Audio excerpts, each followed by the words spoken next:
Hello everyone, আজকে আমাদের last and final দিন। আজকে আমরা এখন ঘড়িতে সময় হচ্ছে সকাল 10টা বাজে। আমরা আগের বার যেখানে এসে মানে ফুডিংটা নিয়েছিলাম সেখানেই আমরা এখন যাব, সেখানেই খেতে যাব। তো এক নজরে আপনাদের রুমটা একটু দেখিয়ে দিই। একটা বড় সাইজের খাট দেওয়া আছে। এখানে গরম যেহেতু ছিল, তো এই জন্য টেবিল ফ্যানটা চেয়ে নিয়েছি।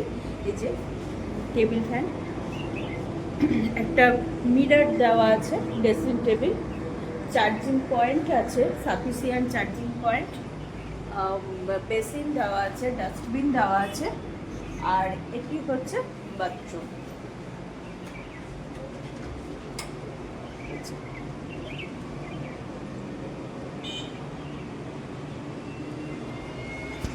এবার চলুন আমরা কেন ফুডিংটা নিইনি এবার আপনাদেরকে সেটাই জানাই।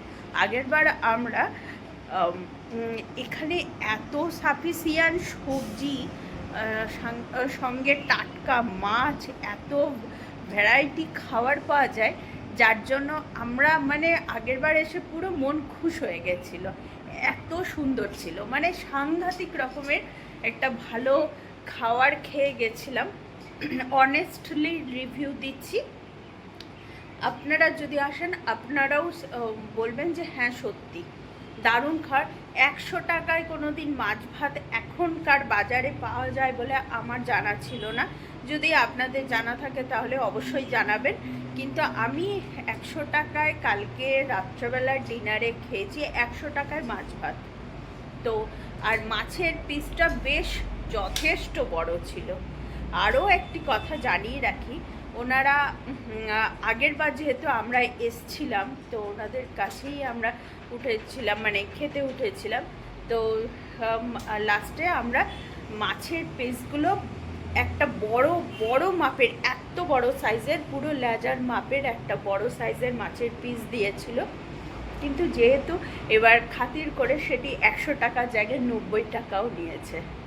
তো সাফিসিয়েন্ট সবজি দিয়েছে, সাফিসিয়েন্ট অনেক রকম সবজি, ভাত পেট ভর্তি। মানে এমনও বলছি, আমি আমার ছেলে দুজন মিলে একটা মিল নিয়েছি, একটা মিলে দুজন ভাগ করে খেয়েছি, তাতেও আমরা খেতে পারিনি, এতটাই সাফিসিয়েন্ট খাবার। যদি আপনাদের দরকার পড়ে তাহলে ওনাদের ফোন নাম্বার আমি দিয়ে দেবো ডেসক্রিপশান বক্সে। তো চলুন, এখন আমাদের দেরি হয়ে যাবে, ওদিক থেকে ডাকও পড়ে গেছে, এখন আমরা খেতে যাচ্ছি। আপনাদেরকেও সঙ্গে নিয়ে যাব, আপনারাও দেখতে থাকুন। সকালবেলা স্নান টান কমপ্লিট হয়ে গেছে, ঠাকুর পুজো কমপ্লিট হয়ে গেছে। এরপর আমরা সকালবেলা ব্রেকফাস্ট করব না, একবারে লাঞ্চ করে নেব, কারণ আমাদের ট্রেনের টাইম 10:40। মাদারিহাট স্টেশনে আমাদেরকে পৌঁছাতে হবে, তাই আমরা কিছু হালকা করে কিছু খেয়ে নেব। আগের বার যেখানে আমরা খেয়েছিলাম, যে হোটেলে খেয়েছিলাম, সেই হোটেলে এবার গিয়ে খাবো। কালকে রাতের যে খাবারটা খেয়েছিলাম সেটা আপনাদের সাথে শেয়ার করে নেব, যে আমরা কাল রাতে কি খেয়েছিলাম। শুধু রাতের খাবারটা শেয়ার করার জন্য উদ্দেশ্য নয়, উদ্দেশ্য এটাই যে এত সুন্দর খাবারের কোয়ালিটি, আর এত সুন্দর খাবার, পরিষ্কার পরিচ্ছন্ন, ছিমছাম, সেই খাবারটা আপনাদের সাথে দেখাবো যে আমরা কোন হোটেলে খেয়েছিলাম। তো চলুন, আমরা এখন যাব হচ্ছে সেই হোটেলে, যেটা আমরা প্রতিবার এসে ওই হোটেলেই কিন্তু আমরা খাই। তো এখন কথা না বাড়িয়ে চলুন তাহলে। যে এই সেই হোটেল, বাবা লোকনাথ হোটেল, একদম রোডের ওপরে। এই যে মেন যে মাদারিহাট গেটটা রয়েছে, মাদারিহাট গেট, গেটের মাঝখানে পড়বে। আমরা ওখান থেকে এলাম, ওই যে বাসগুলো দেখা যাচ্ছে ওখান থেকে। এই এই যে বাবা লোকনাথ হোটেল, একদম রোডের ওপরে। সাদা ভাত, একদম ঝুরঝুরে ভাত যাকে বলে, সঙ্গে আলু ভাজা, ভেন্ডি ভাজা, একটা সবজি, সঙ্গে আরও একটা সয়াবিন আলু দিয়ে সবজি, সঙ্গে পাঁপড় ভাজা, আর ছিল হচ্ছে লঙ্কা পেঁয়াজ আর মাছ। ভীষণ সুন্দর টেস্টি খাবার। আর ওনারা সমস্তটাই কিন্তু ফ্রেশ তেলে করেন, কোনো রকম বাসি তেল না, কোনো রকম কোনো কিছু না, একদম ভীষণ অবশ্যই কিন্তু সঙ্গে ঢেঁকি শাক ছিল। আগের বারেও খেয়েছিলাম আমরা ঢেঁকি শাক, এবারও ঢেঁকি শাক, ভীষণ ভালো লেগেছিল ঢেঁকি শাকটা। আর মাছের পিসটা ওই যে বললাম না, বেশ বড় সাইজের একটা পিস। হোটেলে সাধারণত এত বড় পিস দেয় না, কিন্তু এখানে ওনাদের আতিথেয়তা সত্যি মনোমুগ্ধকর। সঙ্গে বেশ একটা ডাল, চাটনি, আর এই হচ্ছে ওনাদের হোটেলটা। আমরা যে হোটেলে উঠেছিলাম সেই হোটেলে কিন্তু এই হচ্ছে হোটেল, একদম রোডের ওপরে। এই রোডটি NH-31, সোজা একদম আলিপুরদুয়ার পর্যন্ত কিন্তু এই রোডটি যাওয়া যায়। শুধু যে বলবো আলিপুরদুয়ার তা কিন্তু নয়, একদম ভুটান কিন্তু এই রোড ধরেই যাওয়া যায়। যেখান থেকে আমরা কালকে জিপ সাফারি করেছিলাম, ঢুকলেই হচ্ছে জিপ সাফারি, এখানেই হচ্ছে টিকিট কাউন্টার এবং একটুখানি গেলেই টিকিট কাউন্টার, আর রোড ক্রস করলেই হোটেল। একদম পুরো বন লাগোয়া হোটেল। তো পেতে কোনো অসুবিধা, যেতে বা জিপ রাইড করতে কোনো অসুবিধা হয় না। আর এখান থেকে আমরা কিন্তু গাড়িগুলো বুক করেছিলাম। এই ট্যুরিস্টের সমস্ত গাড়িগুলো, যারা ট্যুরিস্ট আসে তারা এই হোটেল থেকেই কিন্তু এই গাড়িগুলো নিয়ে যায়। 6 কিলোমিটারের মতো আপনার ডিস্টেন্স। তো 6 কিলোমিটারের পর থেকে কিন্তু এই এলিফ্যান্ট রাইড স্টার্ট হচ্ছে। তো এই গাড়িগুলো, বাইরের গাড়িগুলো যদি নেওয়া যায়, এই যে এই গাড়িগুলো নেওয়া যায়, আমরা এখান থেকেই বুক করেছিলাম, তাহলে 600 টাকা পড়বে। আর ভেতর থেকে যদি নেওয়া হয় তাহলে 700 টাকা পড়বে। একই সেম, কিন্তু বাইরের গাড়ি 600 আর 100 টাকা শুধু ডিফারেন্স। তো সেই কারণের জন্য আমরা একটু ভেতরে দাম দর করে সব কিছু করে তারপরে আমরা বাইরে থেকে গাড়ি বুক করেছিলাম ওই দাদার কাছ থেকে। ওনারাই বললেন যে সব কিছু বলে দিলেন যে এরপর নেক্সট টাইম কীভাবে কি আসতে হবে না হবে। নেক্সট টাইম ইচ্ছা আছে এখান থেকে জয়গাঁও, ফুলসিলিং, ভুটান বর্ডারটা কভার করার। মাদারিহাট থানা, এটা মাদারিহাট থানা, আর সামনে গেলেই হচ্ছে মাদারিহাট বাস স্ট্যান্ড। আমরা এখন মাদারিহাট স্টেশন থেকে আলিপুরদুয়ার জংশন নিয়ে যাচ্ছি।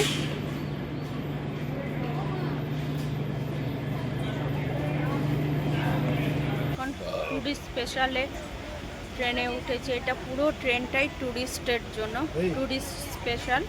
কাঞ্চনকোনা প্রত্যেকটা স্টপেজ দাঁড়ায়, কিন্তু এই ট্রেনটা আলিপুরদুয়ারের তিনটে স্টপেজ পর আলিপুরদুয়ার সব, কিন্তু এটা টুরিস্টদের জন্য। আস্তে আস্তে বেশ সুন্দর, পুরোটাই চেয়ার কাট, এই যে দেখা যাচ্ছে পুরো চেয়ার কাট train.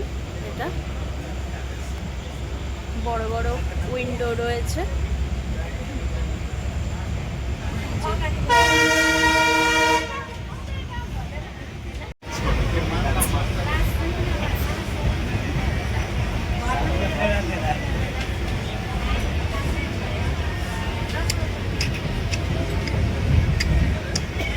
Tata Jaldapara. Chair car এই ট্যুরিস্ট ট্রেনটি কিন্তু মাদারিহাট থেকে ছেড়ে এসে আমরা এখন পৌঁছাচ্ছি আলিপুরদুয়ার জংশন। মাঝখানে দুটি স্টপেজ, হাসিমারা এবং রাজাবাতগাওয়া, এই দুটি কিন্তু ফরেস্ট এরিয়ার মধ্যে পড়ছে। খুব ভালো একটি অভিজ্ঞতা সঞ্চয় হতে পারে যদি এইরকমভাবে আলিপুরদুয়ার যাওয়া যায়।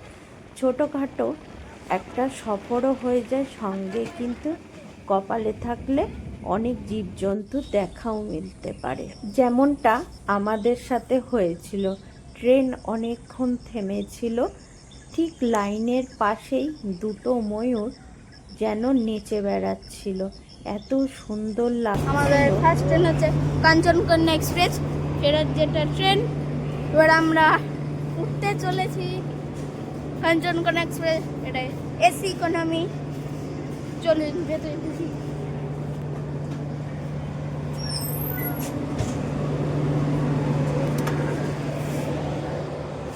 এসি ইকোনমি মানে বালিশ, এই যে হ্যাঁ বালিশ র্যাগ এখানে।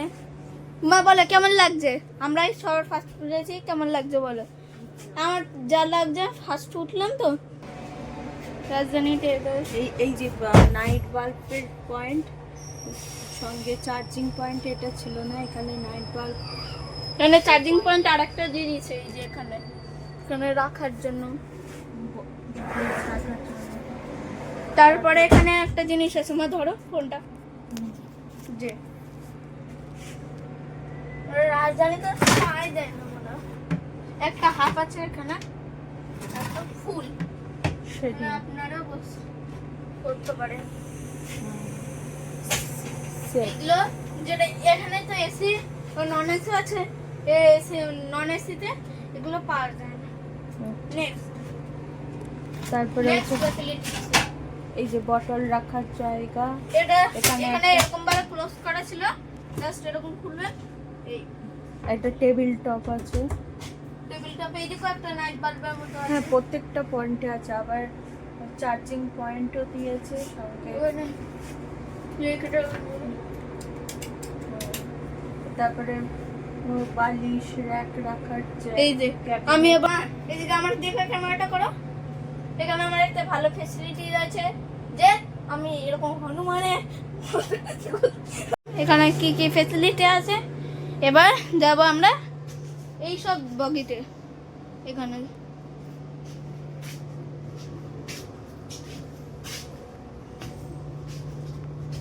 একই, সবই প্রায় সব কিছুই একই।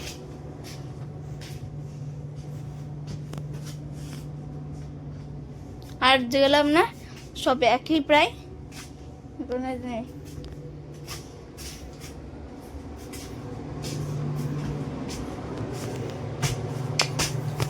কাঞ্চনকন্যা এক্সপ্রেস, এটি আলিপুরদুয়ার থেকে ছেড়ে এটি শিয়ালদা পর্যন্ত কিন্তু এটা। আর এরা হচ্ছে ফার্স্ট প্যাসেঞ্জার, একটু আর্লি চলে এসেছি আলিপুরদুয়ার থেকে। কাঞ্চনকন্যাতে আমরা চেপেছি, এরপর আমরা নামবো বর্ধমান। তো বর্ধমানে নামার পরে তারপরে আমরা লোকাল ট্রেন ধরে যাব। ও হ্যাঁ, আর একটা জিনিস আমি লক্ষ্য করলাম, এখানে একটা ফেসিলিটি, এইদিকে মা করো, ক্যামেরাটা করো এদিকে। এই যে এখানে এইটা আছে, যেটা নর্মাল কারে বা ফোর হুইলারে থাকে।